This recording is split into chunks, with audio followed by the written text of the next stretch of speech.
যুক্তরাষ্ট্রের টেক্সাস অঙ্গরাজ্যের মধ্যাঞ্চলে গুয়াদালক নদী, যেটির পাশের পার্ক ছুটির দিনে মুখর হয়ে ওঠে নানা বয়সের মানুষের সমাগমে।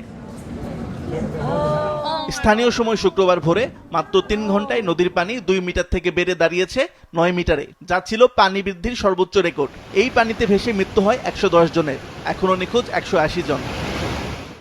স্থানীয় শেরিফ অফিস জানান, নিখোঁজদের উদ্ধারে অভিযান চালাচ্ছে ১৯টি স্থানীয় ও কেন্দ্রীয় সংস্থা।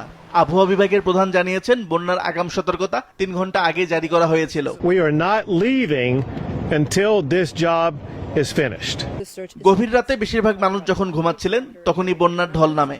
নিখোঁজের অধিকাংশই পানিতে ভেসে গেছে, জানিয়েছেন স্থানীয়রা। It's my dad's coworker. It's one of his best friends. So we're দুর্যোগের মাঝে শুরু হয়েছে রাজনৈতিক দোষারোপ। হোয়াইট হাউসের মুখপাত্র ক্যারোলিন লিভিট জানান, এই বন্যার জন্য ট্রাম্পকে দোষ দিয়েছে বামপন্থীরা। তারা মিথ্যাচার করেছে। ন্যাশনাল ওয়েদার সার্ভিস সময়মতো সতর্কতা বার্তা দিয়েছিল, তাই ট্রাম্প প্রশাসন দোষী নয়। Blaming President Trump for these floods is a depraved lie, and it serves no purpose during this time of national mourning. এদিকে ট্রাম্প ক্যারভিল যাবেন বলে জানিয়েছে হোয়াইট হাউস।